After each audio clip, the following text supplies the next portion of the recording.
The Dukes of Hazzard was a hit action comedy series about two Georgia cousins making their way the only way they know how. But that's just a little bit more than the law will allow. They're still chasing us. We're in trouble. And the pair of modern-day Robin Hoods always made a clean getaway in the General Lee, a souped-up Dodge Charger inspired by an actual bootlegger's vehicle. What's the matter with you anyway? You're as nervous as a long-tailed cat in a room full of rocking chairs. The series aired on CBS from 1979 through '85 and found a whole new generation of viewers in syndication. But when TV Land announced it was pulling reruns from syndication in 2015, fans were madder than a wet hen. So why did TV Land cancel reruns of The Dukes of Hazzard? What did The Dukes of Hazzard really say about the South? And were the show's characters racist? You know, if we weren't cousins, I'd marry you. It's never stopped anyone in this family before. You got a point there. Welcome to Do You Remember? I am Nostalgic Nick.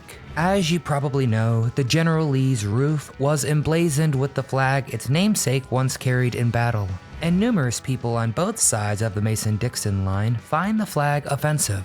Several cast members have spoken out about this controversy, and you won't want to miss hearing what they have to say. But before we make the jump, be sure to hit that thumbs up icon to show us some support, and subscribe to our channel so you never miss a new video. Now, I know a great shortcut to Hazzard County, but you'll definitely want to buckle up.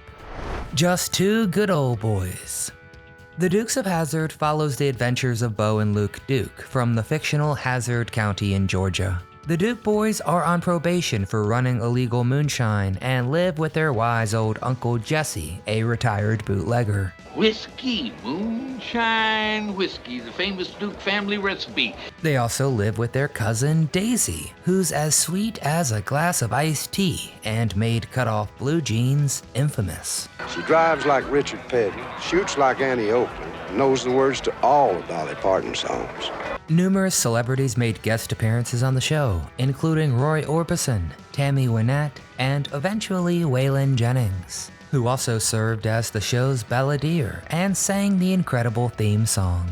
After the celebrity guests got caught up in one of the town's multiple speed traps, Sheriff Roscoe P. Coltrane would let them off the hook if they performed at the Boar's Nest. But the show's real star was the General Lee, a 1969 Dodge Charger featuring several aftermarket modifications and powered by a 375 horsepower 440 Magnum engine. The General Lee's doors were welded shut for safety, and Bo and Luke famously slid across the hood before jumping in the windows to make that quick getaway. Never meaning no harm. Guy Waldron created The Dukes of Hazzard as an adaptation of his 1975 feature film Moonrunners, which was based on the life of legendary Kentucky bootlegger Jerry Rushing.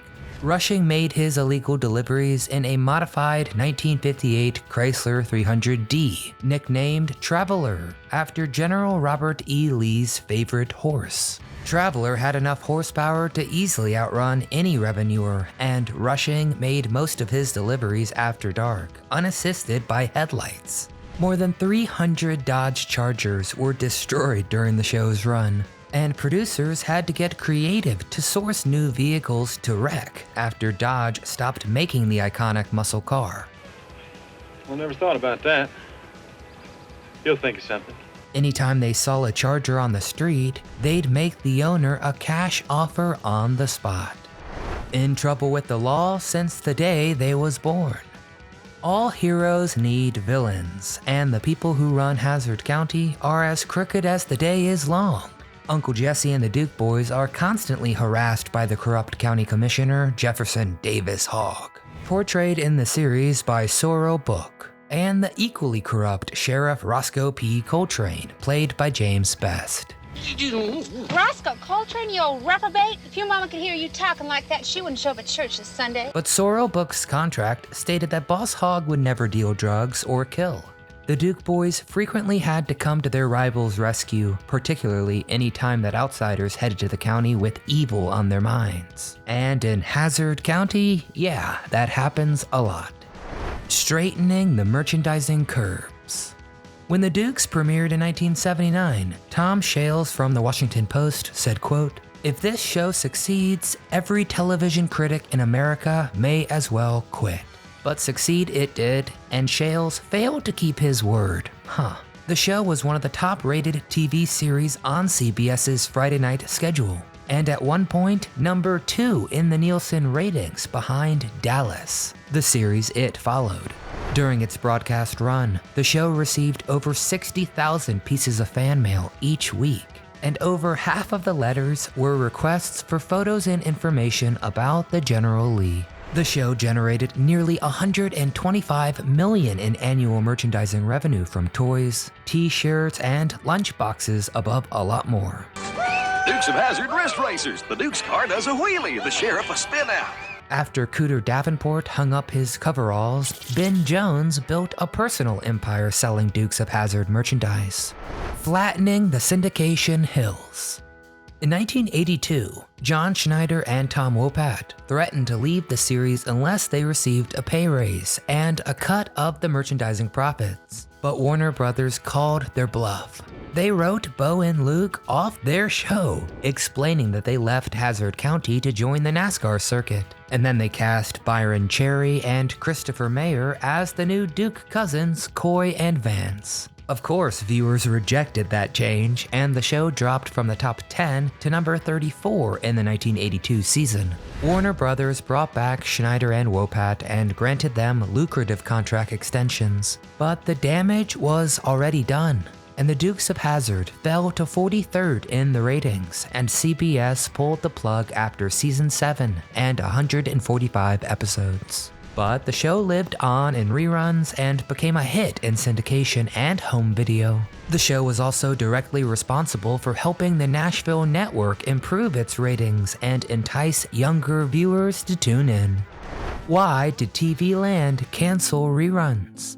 On June 17, 2015, Dylan Roof entered the historic Emmanuel AME Church in Charleston, South Carolina, supposedly to attend Bible study, but he had something far more sinister and evil in his mind. According to eyewitness reports, Roof was highly argumentative as he participated in that Bible study, and when the group stood to pray, Roof removed a concealed weapon from his fanny pack and opened fire, screaming racial slurs. It was a horrible day in this country's history, and being personally from South Carolina, one that I will never forget. Roof was convicted of 33 federal hate crimes and murder charges. Flags were flown at half-mast throughout the country after the incident, and South Carolina Governor Nikki Haley held a bipartisan press conference urging the state to stop displaying the Confederate flag. Haley acknowledged the flag's role as an integral part of the past, but also said, quote, "It does not represent the future of South Carolina." TV Land announced it was pulling reruns of the Dukes of Hazzard, and Warner Brothers would no longer sell branded merchandise.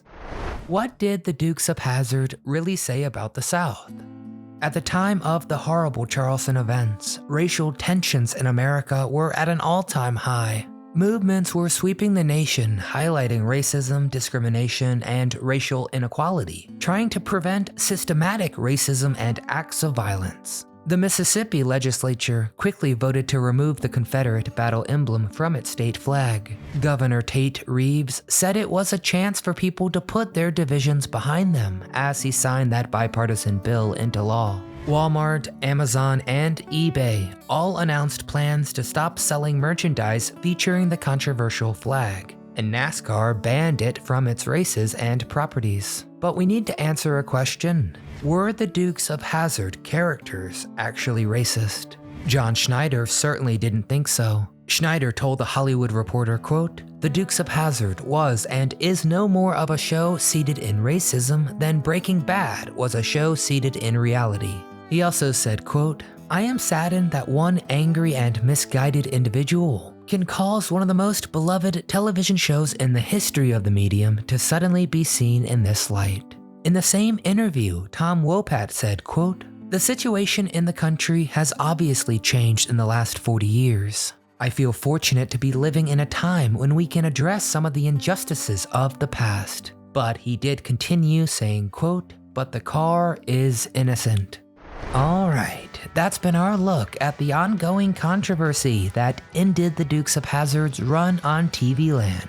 But now, most importantly, we want to hear from you. What was your favorite episode of the Dukes of Hazzard? And do you agree with TV Land's decision, or do you think they went too far pulling the show? Get in the comments and tell us all things Dukes of Hazzard. If you enjoyed today's video, please give it a thumbs up to help it circulate. Subscribe to our channel so we can notify you about future videos. But most importantly, from all of us here at Do You Remember, we want to thank you very much for watching.